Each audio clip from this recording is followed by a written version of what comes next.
Welcome to the History of English podcast, a podcast about the history of the English language. This is episode 95, Old School and New School. In this episode, we're going to look at an important development in the early 1200s, and that was the rise of universities, including Oxford and Cambridge. These institutions offered a new type of higher education, and they reflected certain changes that were taking place at the time. Western Europe was becoming more urban, more bureaucratic, and more literate, and the old educational system simply couldn't meet the demands of this new society.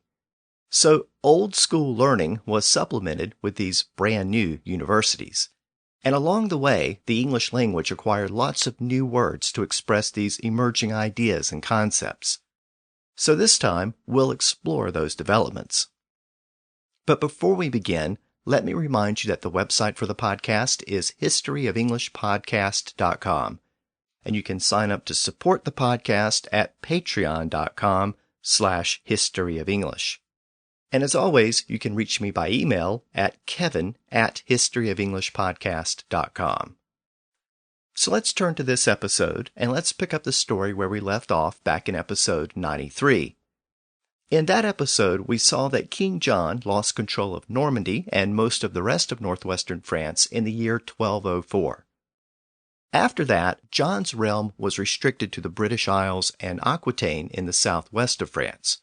And since Aquitaine was so far away, he was largely confined to the British Isles. In fact, John not only had the title of King of England, he was also officially the Lord of Ireland. He had actually held that title since he was a young boy. And in the same year that John lost control of Normandy, he authorized a great fair to be held in Ireland. He granted a license for an annual 8-day fair to take place in Donnybrook, which today is part of Dublin, but back in 1204 it was a small town just outside of the main city. The Donnybrook Fair was held every August for more than 6 centuries. It was very popular, and lots of people showed up every year, but when they showed up, they tended to drink lots of alcohol. The fair became known for its drunkenness and the large number of fights and brawls that took place every year. Eventually, the fair's reputation for lawlessness became so bad that it was finally shut down in the mid-1800s. And by that time, the word Donnybrook had become a euphemism for a melee or a riot or a heated argument. And even today you might hear a fight or a brawl described as a Donnybrook. I mention this etymology for a couple of reasons. First of all, the ultimate origin of that term can be traced back to this well-known fair that began around the current point in our overall story. But the other reason I mention that fair is because that type of lawlessness was actually common at the time. Whenever people congregated with lots of alcohol nearby, there was always a risk of brawling and rioting. That could happen at a fair or a festival, but it could also happen wherever lots of young men congregated, looking to let off a little steam.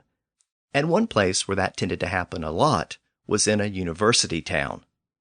That included the small town of Oxford, west of London, which was home to a burgeoning university. With lots of young men congregating there was an uneasy relationship between the students and the townspeople, and sometimes this spilled over into the streets. These types of conflicts were so common that the relationship between the two groups became known as town and gown, and it was very often town versus gown. That was often the case in Oxford, and it nearly brought an end to the university in the year 1209. In that year, a young man who was attending Oxford killed a local woman, and then he fled town. The townspeople demanded retribution, and the missing students' roommates were arrested. By all accounts, the 3 roommates were completely innocent, but nevertheless they were taken to the outskirts of town and hanged. The students and teachers at the school were so shocked and outraged by what happened that most of them left town, and a large contingent of them headed to a small town north of London called Cambridge. There, they started a new university, which became the University of Cambridge. So by the early 1200s, both Oxford and Cambridge had been established. but these major institutions of higher learning were still in their infancy. There were only a small handful of universities in all of Europe. In fact, the entire concept of a university was still brand new, but it was a concept that was destined to change the nature of education throughout the Western world. So in this episode, I want to trace the developments that led to the creation of the university as an institution of higher learning. Let's begin with the state of education in Western Europe before these changes took place. That system was basically the same educational system that we've explored since the early episodes about the Anglo-Saxons. It was a system that was primarily tied to the church. Almost all formal education in Western Europe was provided by monasteries and churches. Now, I should note that there were other types of education that were less formal. It was very common for a young man to learn a particular trade or skill by serving as an apprentice under an older, more experienced person. That was common for basic trades like carpentry and ironworking. Even knighthood worked on the same basic principle, with a young squire serving under a knight in order to learn how to ride and fight and behave at court. So apprenticeship was very common. And I should note that the word apprentice is a French word that entered English in the early Middle English period. It was first attested in the 1300s, and you might notice a connection between the words apprentice and apprehend, and that's because an apprentice was someone who acquired or grasped or apprehended knowledge. Of course, this type of vocational training is different from the formal education offered by schools. If you wanted to learn how to read and write, if you wanted to become literate and work as a scribe or a record keeper or bureaucrat, you really needed to go to school. And again, that meant you had to go to a church school. Now, back in episode 40, I introduced you to this basic form of education in an episode I called Learning Latin and Latin Learning. And I chose that title because this type of education was administered by the church, and that meant that it was offered in the language of the church, which was Latin. And even today, many of our words associated with education come from Latin and French, and quite a few come from Greek. But very few come from Old English. And that's partly because English wasn't really used in most of these schools. Now, there are a few exceptions. The word teach is an Old English word. Of course, a person who teaches is a teacher, and that makes teacher a native English word as well, even though it doesn't actually appear in any surviving Old English documents. The noun teacher first appeared in the 1300s. Another common Old English word related to education is the word learn. That was really the main word used in Old English to describe various aspects of education. So a student was a Lernungschild, literally a learning child. A teacher was a Lernungsmann, a learning man. And a school was a Lernungshus, a learning house. So the words teach and learn both come to us from the Anglo-Saxons. And notice that they have very distinct meanings. A teacher teaches or imparts knowledge, and a student learns or acquires knowledge. But I should note that it became common in Middle English to use the word learn both ways. It was often used as a synonym for teach. So a teacher might learn his students some important lessons. Even Shakespeare used the word learn in that way from time to time. But in the 1700s, grammarians were able to stamp out that usage, which they deemed improper. It still survives today. You might hear someone say something like, "that'll learn you," to mean "that'll teach you." It's considered bad English today, and it would have been considered bad English in the Anglo-Saxon period as well. But again, during the Middle English period, it was very common and it was considered acceptable at the time. Also, around this time in early Middle English, it became common to use the phrase learned and lewd to refer to educated and uneducated persons. It specifically meant literate and illiterate. Learned was, of course, the modern word learned, and lewd was an early version of the word lewd, L-E-W-D. Even though learned and lewd meant educated and uneducated, It acquired a broader sense over time. It came to mean church officials and the laity, because church officials were usually educated and literate, and the laity usually were not. And that helps to explain how lewd acquired its modern meaning as profane or vulgar. In fact, lewd, profane, and vulgar all have a similar history. At one time, all three words simply referred to common people or common things, as opposed to members of the church. The vulgar Latin dialects were simply the dialects of the common people, as opposed to the official Latin taught in the church schools. But over time, vulgar came to mean crude and indecent. I also discussed the etymology of profane in an earlier episode. It was literally pro, meaning in front of, and phanum, which meant a temple. So profane meant in front of or outside of the temple. So again, it meant common, but it eventually acquired a negative connotation over time. And lewd worked the same way. As I noted, it originally meant illiterate or uneducated, which was the case for most common people outside of the church. And again, just like vulgar and profane, it acquired a negative sense over time. So those three words show a fundamental connection in the medieval mind between church, education, and proper behavior on the one hand, and commonness, illiteracy, and lewdness on the other hand. As I noted earlier, the church and monastery schools taught their students in Latin, not in English. And that helps to explain why certain Latin words associated with education entered English very early on, even before the Normans arrived. Old English had actually borrowed several Latin words to describe the educational process. For example, Old English had the words school and scholar, which were both derived from the Latin word schola, which itself was derived from a Greek word that meant leisure. During your leisure time, when you weren't engaged in physical labor, you could sit around and discuss the nature of the world. And that's how the word evolved from a sense of leisure to a sense of education. And from that root word, we got the word scholar, meaning a young student, and the word school, meaning the place where the student was educated.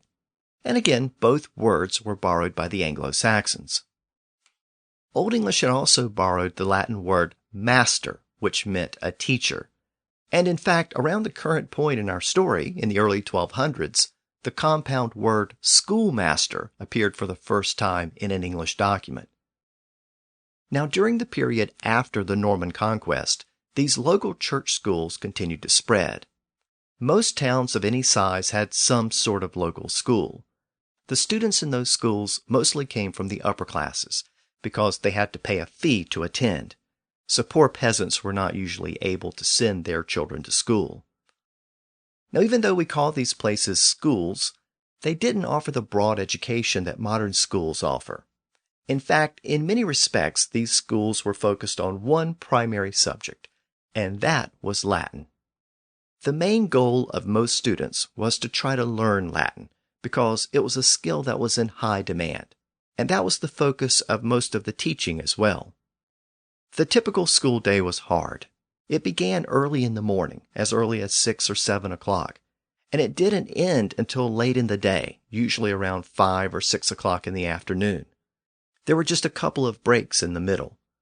The students sat on the floor, all ages together, and the instruction was mostly oral and almost entirely in Latin.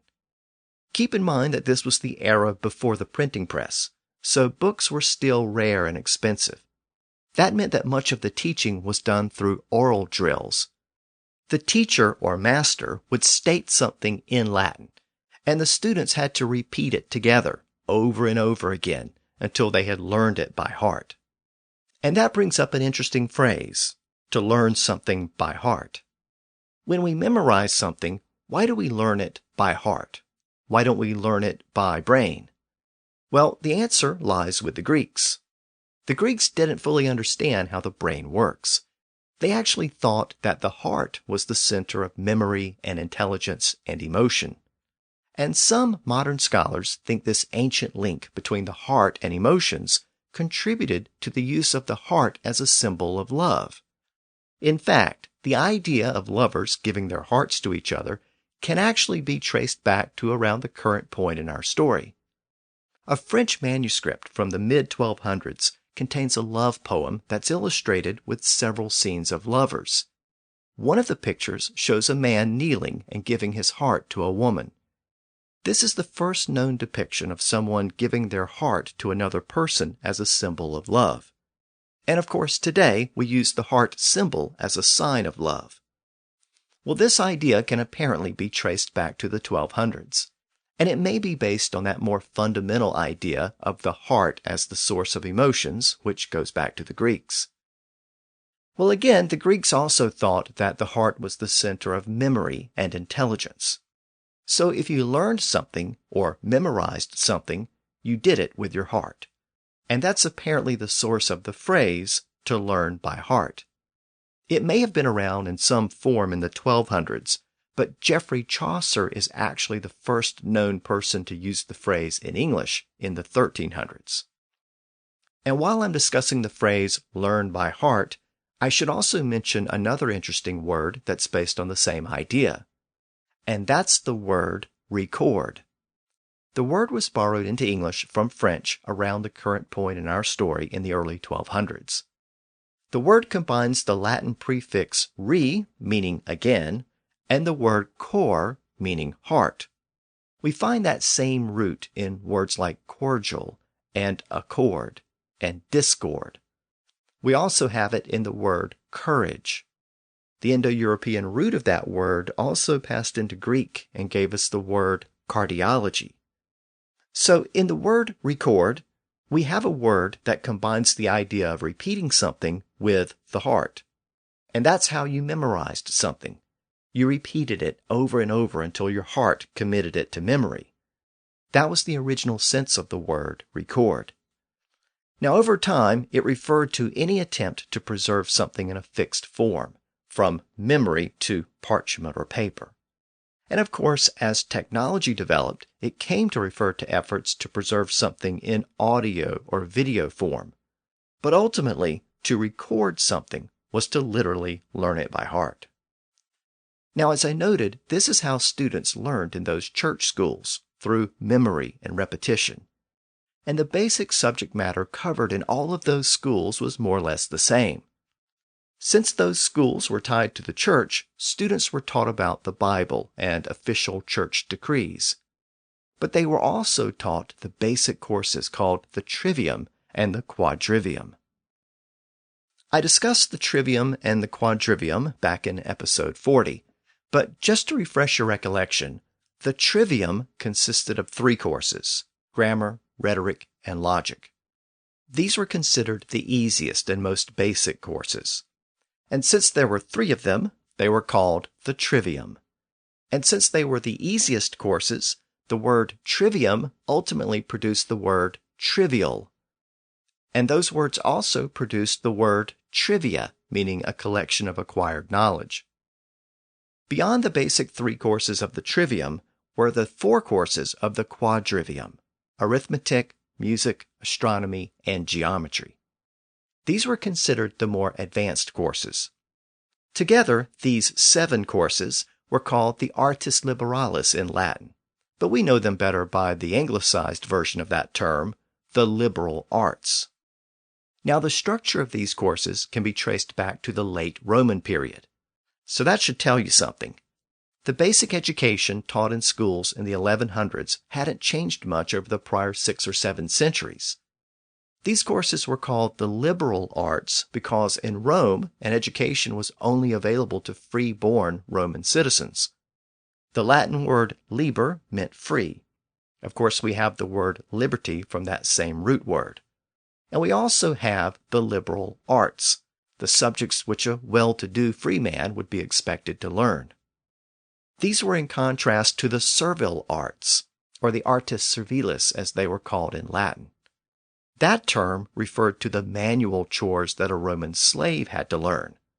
So you had the servile arts and the liberal arts. And the liberal arts were the 7 main subjects taught in the church schools. Ultimately, these 7 liberal arts have their roots in Greek philosophy and study, But it was the late Roman writer Martianus Capella who laid out the framework of the curriculum. Over the next few centuries, the church schools standardized the content taught in those classes. Now, it's important to note that these were very basic courses compared to modern standards.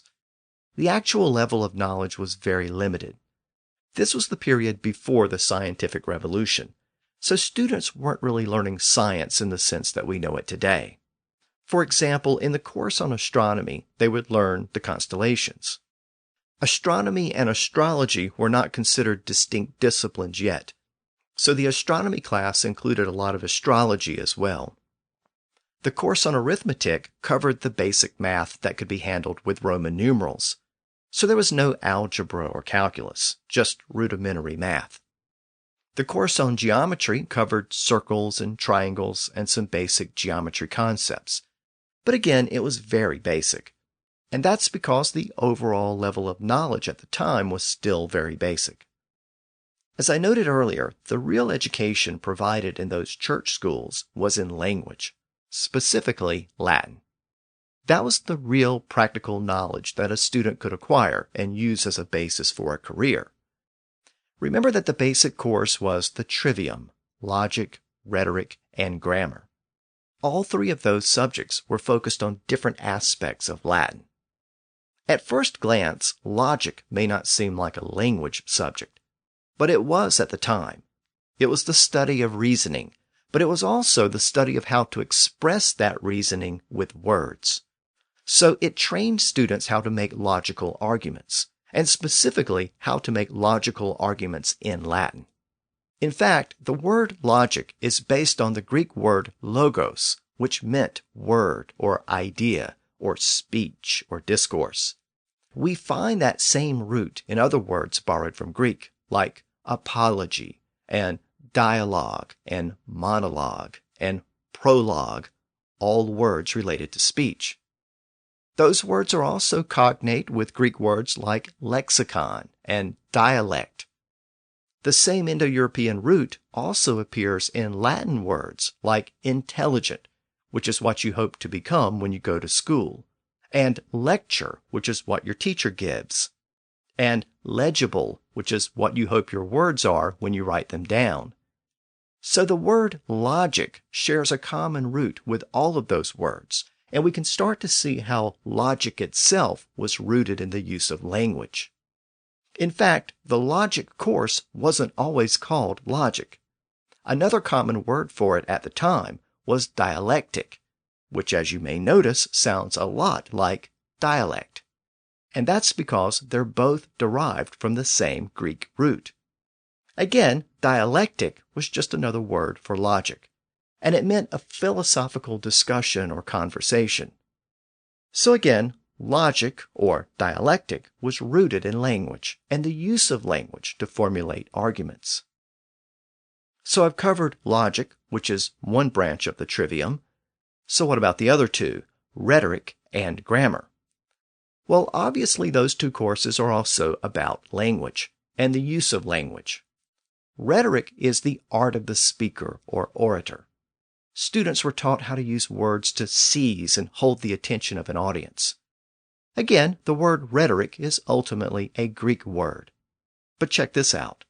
Believe it or not, rhetoric is actually cognate with the word word, as well as the word verb. They all came from the same Indo-European root word, which meant to speak. That word has been reconstructed as vera. One variation was rhetor, which passed into Greek, and there the initial W sound was lost, and that produced rhetoric. The same root word, vera, also passed into the Germanic languages, where it eventually acquired a D sound at the end, and that produced the native Old English word, word. The same root also passed into Latin, but in late Latin, the W sound at the front of words shifted to a V sound, and that produced the Latin word verb. So that makes rhetoric, word, and verb cognate. They represent a Greek, a Germanic, and a Latin version of the same root word. So again, the course on rhetoric was fundamentally rooted in the use of language, specifically Latin. And then there was the third branch of the trivium, which was grammar. Now today, when we think of grammar, we tend to think of the technical rules that govern how we speak, the way we use words to convey specific meaning. But during the Middle Ages, the concept of grammar was very different. First of all, grammar was a specific course taught in schools, but Latin was the only language that was taught. So grammar was synonymous with Latin. There really was no such thing as English grammar, or French grammar, or Norse grammar, at least not in schools. When teachers spoke of grammar, they meant the rules of Latin. In fact, it didn't just mean the rules of Latin. It was broader than that. It included a general study of Latin and Latin literature. And that also helps to explain why grammar schools were called grammar schools. They didn't just teach the rules of grammar. Originally, the term grammar school simply meant a school that taught its students in Latin, which was the standard practice in the Middle Ages. So almost all basic schools were grammar schools because they taught in Latin. And we still use the term grammar school in that more general sense today. So the trivium of grammar, rhetoric, and logic was really designed to teach students how to speak Latin and how to formulate arguments in Latin. And as I noted, that was really the main reason students wanted to attend school. They wanted to acquire that special skill. And knowledge of Latin was really considered a special skill at the time. To learn Latin was to unravel the mystery of this ancient and revered language that no one spoke as their native language anymore. It was like a secret code that was only available to a few select scholars. Learning Latin was like having a magician tell you how he performs his magic tricks. And I make that comparison because it helps to explain a very interesting bit of etymology.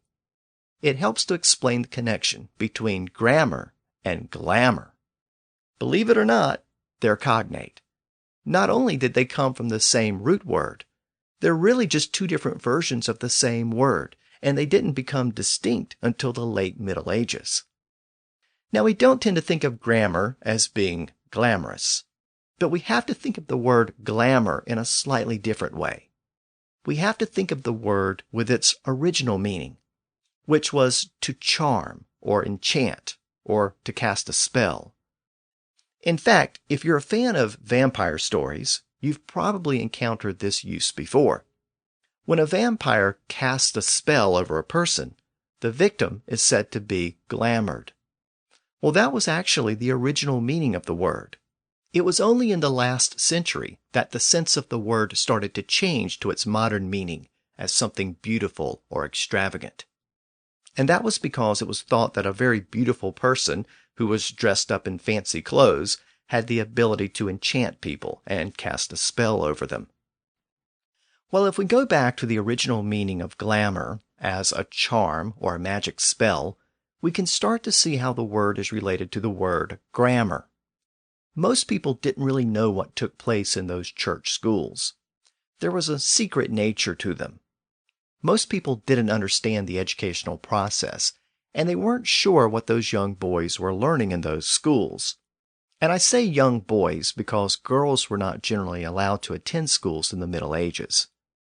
So young illiterate boys went to these schools, and soon they were speaking and writing in this special language called Latin. A lot of people just assumed that they were also learning astrology and magic. And if the students could speak Latin, then they could probably recite special charms and incantations as well. It was assumed that those educated boys and men could cast spells and work charms. So the word grammar had a very broad meaning. It could refer to anything that was taught in the schools, or was believed to be taught in the schools. So it not only referred to a knowledge of Latin, it also referred to a knowledge of magic, witchcraft, and astrology. Over time, in the south of England, the word grammar became restricted to a Latin education, and ultimately to the structural rules of a language. But in the north, in Scotland, the word had a different history. The Scots dialect had this same word, and over time, the GR sound at the front of grammar evolved into a GL sound, and the word appeared as glamour, meaning magic or a spell. That version of the word made its way south over time, and it was later borrowed into the standard English of England in the early 1800s, primarily through the writings of the Scottish writer Sir Walter Scott, who really popularized the word glamour in his writings.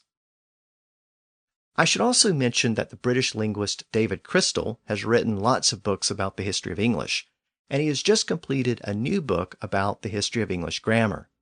He titled it Making Sense, the Glamorous Story of English Grammar.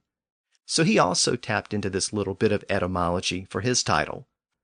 And by the way, I recommend the book if you're interested in the history of English grammar. Now, if the connection between learning and magic seems a bit odd, it wasn't really all that strange during the Middle Ages. Think about the connection between wisdom and wizard. Both words are derived from the Old English word wise. A wizard was literally a wise man. Also, think about the connection between being a good speller and casting a spell. One version has to do with education, and the other has to do with magic. The word spell is ultimately an Indo-European word, and it originally meant to speak or tell a story. So once again, the word originally had to do with speech. Within English, it developed a sense as a short saying or utterance, and then a short saying that induced magic. So it came to mean a charm or an incantation. And that's where we got the sense of putting a spell on someone. Well, the Frankish version of the word passed into French and was then borrowed into English in the 1300s. And that version of the word spell meant to explain something, specifically to explain an idea or process in a step-by-step manner. It's sort of like when we say, I'm going to spell it out for you. What I'm really saying is that I'm going to break it down piece by piece. Well, this French version of the word was applied to students who were trying to read all those difficult passages in Latin. They often had to break it down word by word to make sense out of it. And that process was called spelling. It meant that they were reading a passage very slowly and deliberately. Well, over time, by logical extension, the word spell came to refer to the process of breaking down individual words letter by letter. To make sense of a word, you had to spell it. In other words, you had to break it down. You had to identify each individual letter and then put them all together in the right order. And thus, the modern sense of the word spell, as in a spelling bee. So between grammar and glamour, and wisdom and wizard, and a spelling bee and a witch's spell, we can see that education and Latin fluency were held in such high regard that common people were in awe at that knowledge. And many common people even thought that those scholars had magical powers. So we can start to see why young men wanted to receive a formal education if their family could afford it.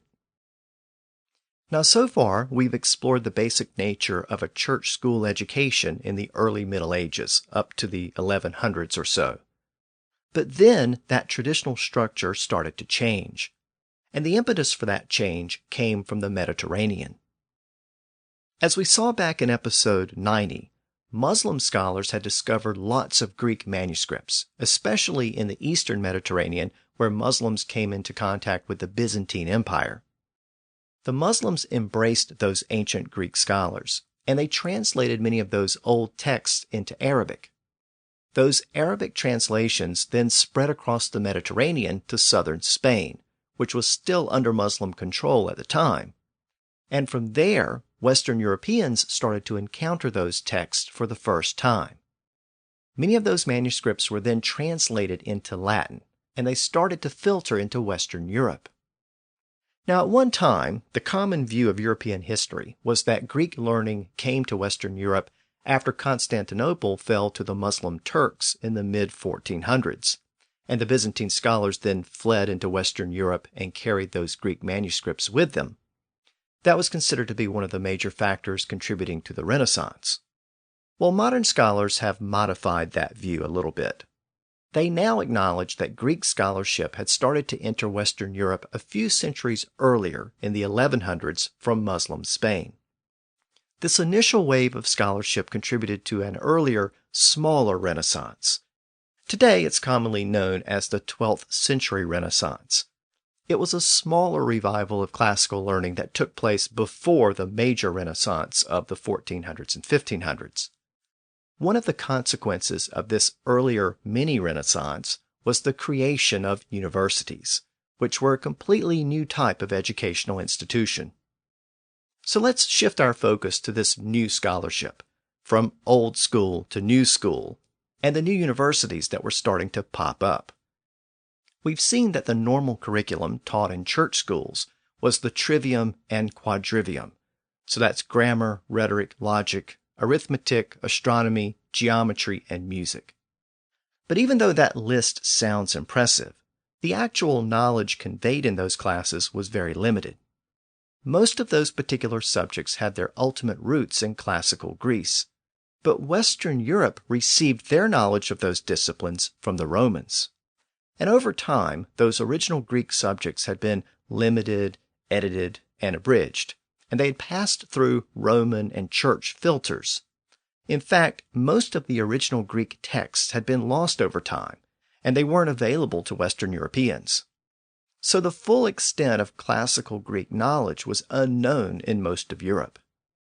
But in the 1100s, Europeans started to discover those Muslim libraries in Spain, with those Arabic translations of those classical Greek works.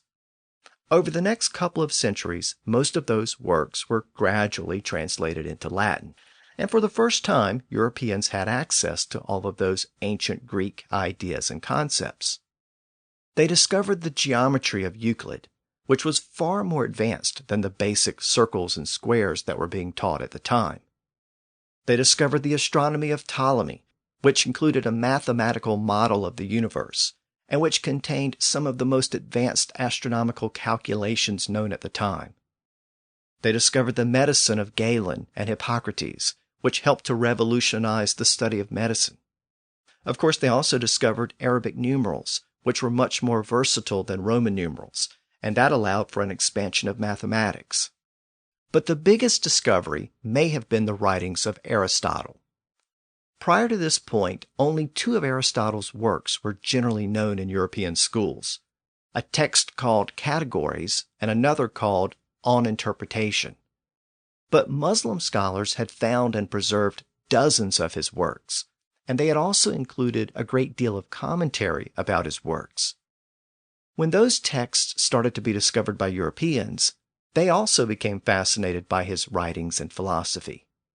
The entire collection of Aristotle's writings was gradually translated into Latin. I should note that it wasn't just Aristotle's works that had been lost over time. Most of Plato's works had also been lost. You might remember that Plato was Aristotle's teacher. Well, it took even longer for Plato's works to be rediscovered. It would be another 2 centuries before his works were fully translated into Latin and made available to Western scholars. All of these new Greek texts provided new insights, and they sparked an interest among scholars and students throughout Western Europe. More and more people wanted to find out what these ancient philosophers and scholars had to say about the world. But there was one problem with all of this new scholarship. It was pre-Christian, and in some respects, it flat out contradicted traditional teachings of the church. So these new texts were not generally available in those traditional church schools. First of all, there simply weren't enough copies to go around. And even if there were copies, most of the teachers in those schools hadn't read them, or they didn't understand them well enough to teach from them. And even if the teachers were willing and able to teach from them, the church itself restricted access to many of the texts, especially those composed by Aristotle. It would take many years for Western scholars to reconcile some of those Greek writings with church teachings. So for now, if you wanted to learn about all of this new scholarship, you had to go find someone who could teach you about it. And there were only a handful of those scholars in Western Europe. They were mainly congregated around a few cathedral schools located in prominent cities. These were places where some of those old Greek manuscripts were being translated. And these were places where some of those leading scholars and translators had taken up residence. This included places like Bologna in northern Italy and Paris in France. Students sought out those scholars, and soon large numbers of students were traveling across the continent to learn from them. You might remember that teachers were sometimes called the magistri in Latin, which became masters in Old English. So these early medieval professors were generally known as masters, and these masters soon realized that their knowledge and skills were in great demand. The number of students arriving started to exceed the capacity of the cathedral schools. So those prominent masters began to offer their services outside of those church schools for a fee. A snowball effect ensued. Prospective students came to where the masters taught, and then other teachers saw an opportunity to charge for their services, so they also headed to where the students had gathered. And then even more students came to those burgeoning educational centers where the leading scholars had assembled. These were the first universities, but they weren't called universities yet. This gathering of masters and students was originally called a studium generale, in other words, a general study. But it meant a gathering of scholars who sought to study various subjects. And those were general subjects. They went beyond the trivium and the quadrivium, and they focused on topics like law and medicine and the arts. So these new institutions represented a break from traditional church schools and a break from the control of the church. But these new educational collectives also had lots of problems that had to be sorted out. Students were far from home, and they were vulnerable to those who might try to exploit them. A teacher might arrive and hold himself out as a master, but he might not have a clue what he was talking about. He could charge fees from the students and not really teach them anything. Sometimes he took their money and ran. Students also had to find a place to live, and there were always landlords looking to exploit the students by charging excessive fees. Students were sometimes robbed and attacked by locals. So students started to band together for mutual protection. As a collective, the students could bargain with the teachers and members of the local community. They could threaten to boycott merchants if they engaged in price gouging. And they could bargain with community leaders by threatening to leave and go elsewhere, which they sometimes did. This forced landlords and merchants and city leaders to deal with the students fairly, or risk losing the entire group. This was similar in many respects to modern trade unions. The students had very little power as individuals, but they had a lot of power as a group.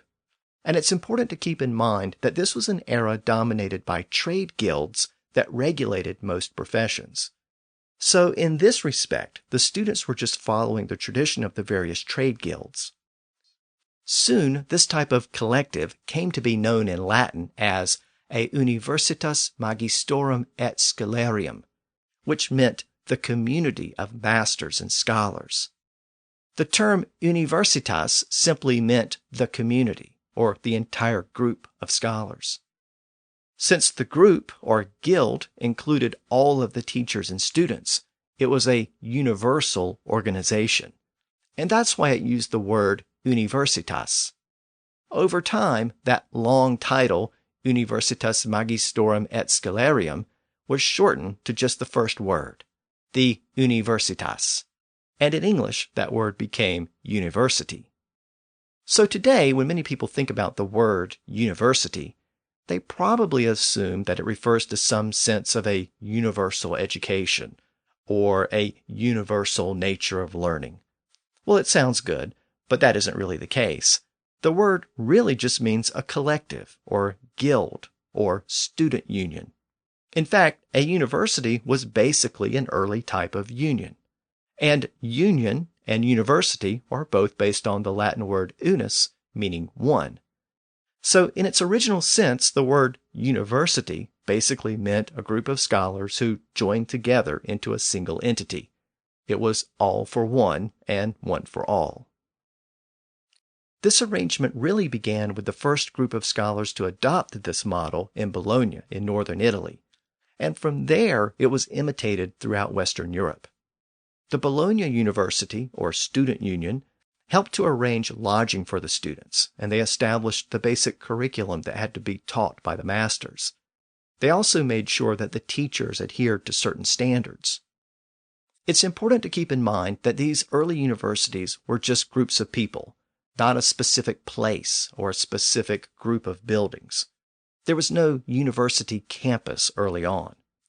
It was just a group of scholars who met wherever they could, at a church, at a master's home, at a rented building or hall, in open areas around town, wherever.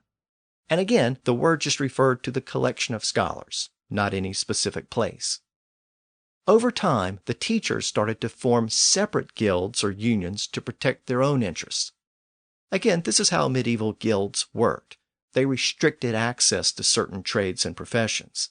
And the teachers didn't want to have a situation where anyone could just show up and claim to be a master. So they followed the model of other guilds, and they required anyone claiming to be a scholar to pass certain tests and meet certain standards. In the same way that a goldsmith had to serve as an apprentice and then work as a journeyman before he could finally become a master craftsman, students had to follow a similar process to become a teacher. They began as basic students, roughly the equivalent of an apprentice. When they completed that first stage, they then proceeded to a second stage where they could give practice lectures, and this was roughly equivalent to a journeyman. And then finally, when they had proven their abilities at that second stage, they could then advance to the third and final stage and become a master of the trade. In order to become a full-fledged master, the student had to submit to an examination before the other masters. Like any other guild, the masters had to give consent before someone could join their group. This medieval model is still followed by most universities to this day. And the degrees that a student receives reflects the fact that early universities were modeled after trade guilds. So let's take a closer look at the words used to describe that process. Over the following few centuries, as universities spread and became more common, they developed a somewhat consistent structure. A typical student joined the university when he was around 14 or 15 years of age. The curriculum was still rooted in the liberal arts, but it also included some of the newly acquired knowledge from all of those Greek texts. The first few years focused on the trivium, grammar, rhetoric, and logic. After about 3 or 4 years, if the student had shown proficiency in the trivium or some other specific area of study, he was deemed a bachelor, and he was then able to focus more on the advanced courses of the quadrivium or again some other specific area of study. I should note that the ultimate origin of the word bachelor is a little unclear. Latin had the apparently related word baccalaureus, which had a similar meaning to bachelor, but that Latin word is only attested in the late Middle Ages, so it might have just been a Latinized version of bachelor. Anyway, the word bachelor came into English from French, where it meant a young knight. So it essentially meant an apprentice who was still learning the ropes. And from that sense, it came to mean a young student who was working his way towards being a master, but he was still in the apprentice stage. That original sense of the word bachelor as a young man still exists in modern English. We still refer to a young unmarried man as a bachelor. But within the trade guilds of the Middle Ages, and especially within these burgeoning universities, bachelor came to refer to a young student who had completed the most basic level of university education, but had not yet become a master. After the student became a bachelor, he was allowed to teach under the supervision of a master. So he had acquired the basic skills to teach, but he wasn't fully independent yet. He was still a student. After a couple of more years, he could then apply to be a master. As we've seen, a master was a fully sanctioned teacher. The student had to submit to an oral examination before the other masters, and if he could prove himself, he was allowed into the guild or profession of the masters. At that point, the newly minted master received a license to teach. And with that license, he could go to any of the other universities and teach. He could also go into the civil service, or he could become a church official. The key was that license to teach, which was in many respects the first version of what became known as a degree. Today, universities still grant bachelor's degrees and master's degrees. I should note that the word degree is cognate with the words grade and graduate. The Latin word gradus meant a step, and the various levels of advancement in schools and universities was seen as steps toward the ultimate goal of becoming a master. So when you moved from one step or grade to the next, you were said to graduate from that Latin root word gradus. And that accomplishment was marked with a certification called a degree, derived from the same Latin root. Interestingly, degree comes directly from the word degradus, literally a step down. We still have that term as the word degrade. So degree and degrade are derived from the same word. But why does a degree indicate a step up, while to degrade something is to take a step down? Well, even though the word degradus originally meant a step down, it eventually just came to mean any kind of step. So it could refer to a step forward or backward or up or down or sideways. And that was the more general meaning of the word at the time French developed the word degree from that root. So a degree just meant a step, one part of a larger group. And that word was first attested in English around the current point in our story in the early 1200s. Again, it meant a step, just like one step in a set of stairs, or one part of a larger whole. We still have some of that original sense when we refer to the degrees of an angle, or the temperature being a certain number of degrees. We just mean smaller parts of a larger group. So that was the original sense of the word when it was borrowed by scholars to mean a step from one level of academic achievement to the next. And since a degree represented an advancement in education, it acquired a sense as a step up in school, even though the original root word meant a step down. So that explains degree and graduate. But what about grade? You advance from one grade to the next as you go through school, and you hope to get good grades along the way. Well, these are relatively recent developments. Even though grade obviously comes from the same Latin root as graduate and degree, these modern senses of the word grade didn't appear until the 1800s. In fact, the sense of the word grade as a school year, as in 4th grade or 5th grade, that's really an Americanism. It developed in North America in the 1800s. So grade, graduate, and degree are all cognate. Now, having graduated with a master's degree, a newly certified master could then teach or pursue another prestigious career. But sometimes the master decided to stay on and pursue his studies even further. During this early period, several universities developed specialized fields of study. I mentioned that early university at Bologna, which is considered to be the first university. Well, it developed a specialty in law. And if you wanted to be a highly trained lawyer, you would probably try to go to Bologna to learn from the legal masters there. In Salerno, the local university developed a specialty in medicine, which trained aspiring physicians. Meanwhile, the large university in Paris specialized in theology, or as it was called at the time, philosophy.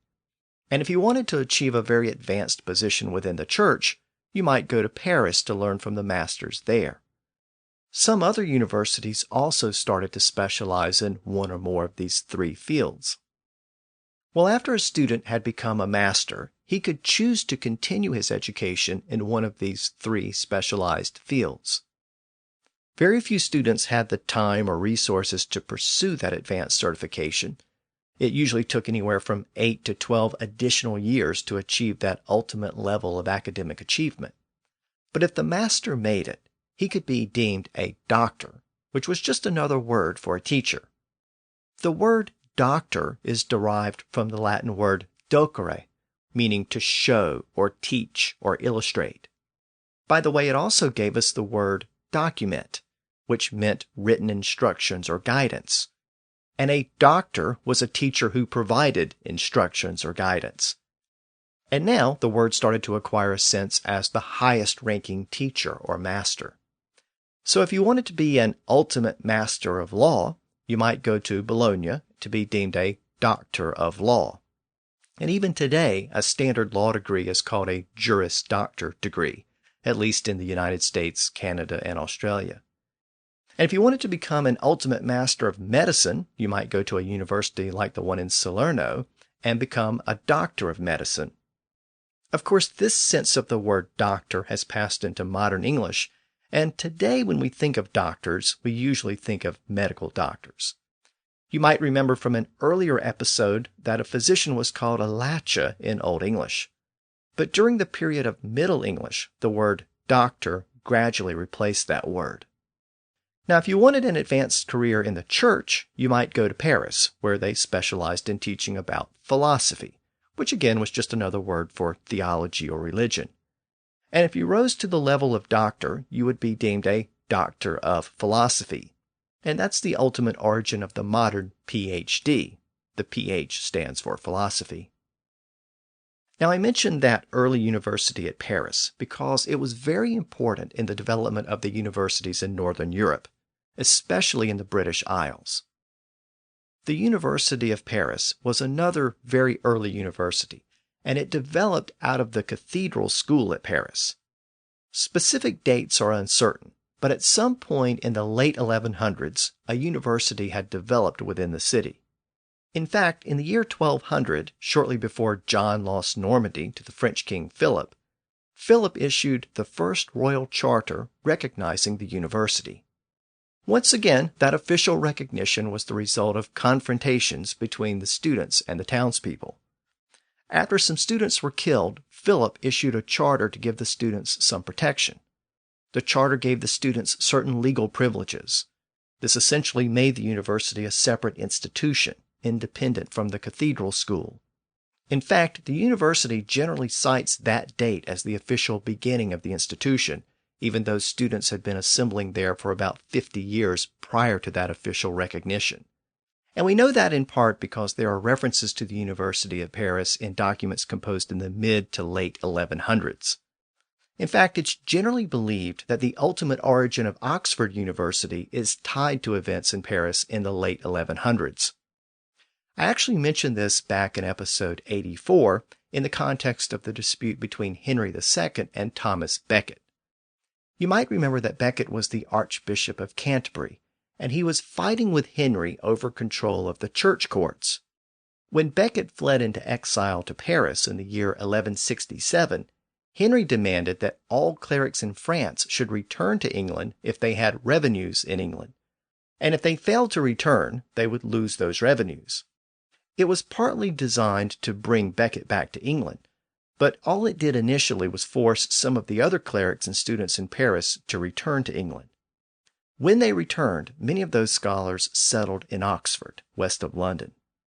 The ultimate foundations of Oxford are not well documented, but it appears that these returning students established the foundation for England's first university. I noted at the beginning of the episode that the Oxford students often found themselves in conflict with the townspeople, and I mentioned a riot in the year 1209 that resulted in the death of several students. After those deaths, most of the students and teachers at Oxford fled to Cambridge or Paris or elsewhere, and that ultimately led to the establishment of a separate university at Cambridge. 5 years later, in the year 1214, King John issued a proclamation designed to get the students and teachers to return to Oxford. The proclamation was similar in some ways to the one that had been issued by Philip of France for the University of Paris a few years earlier. John's proclamation stated that the students fell under the jurisdiction of the bishop at Lincoln, and the bishop was permitted to designate a chancellor at Oxford as his representative. So the chancellor had effective control over the students and teachers, and within a short period of time, the chancellor became independent of the local bishop. John's order also forced the townspeople to defer to the chancellor's authority. And with the situation stabilized, students and teachers started to return, and Oxford's foundations were finally secured. The northern universities, like Paris and Oxford and Cambridge, continued the tradition that had been started over a century earlier at Bologna. But there was a general difference between these northern universities and the universities in Italy and Spain and other parts of southern Europe. Whereas the student guilds tended to dominate the universities in the south, the masters' guilds tended to dominate the universities in the north.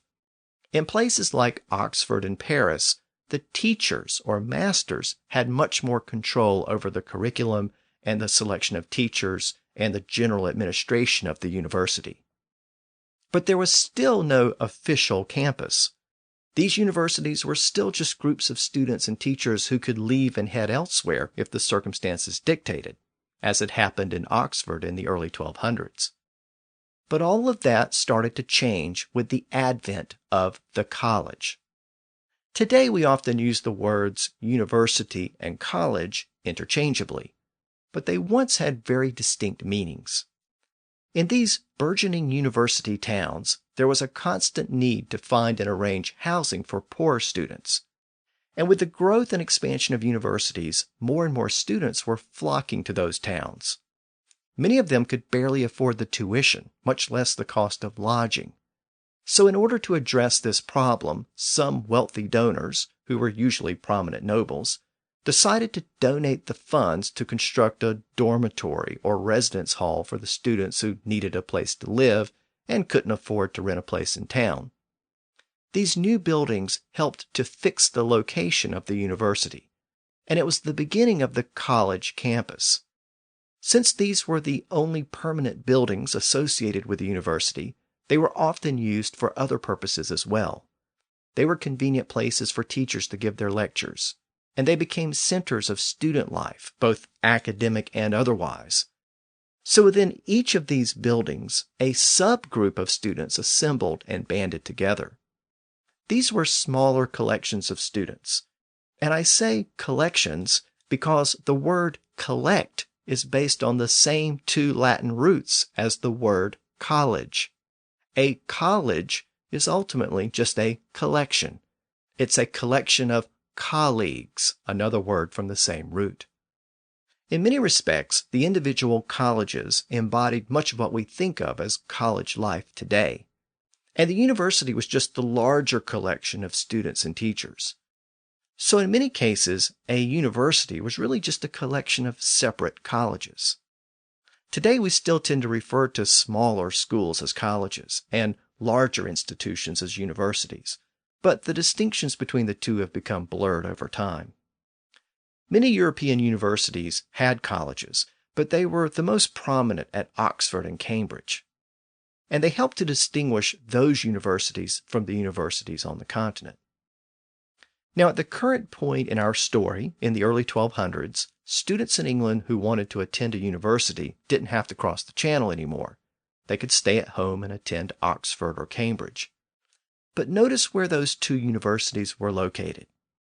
Oxford was located west of London, and Cambridge was north of London, but they were all located in the same general part of England, in the East Midlands. So you had the largest city and the national capital in London, and you had the two most influential universities located nearby, all in the part of England where people spoke the same general dialect of English. So all of these important influences converged in this one part of the country, and that convergence ensured that the East Midlands dialect spoken there would eventually emerge as the standard dialect of English. So the events of this episode not only shaped the future of higher education, they also shaped the future of the English language. But keep in mind that English was not allowed in those new universities. Students could only speak Latin, and that was often a problem for new students who knew very little, if any, Latin at all.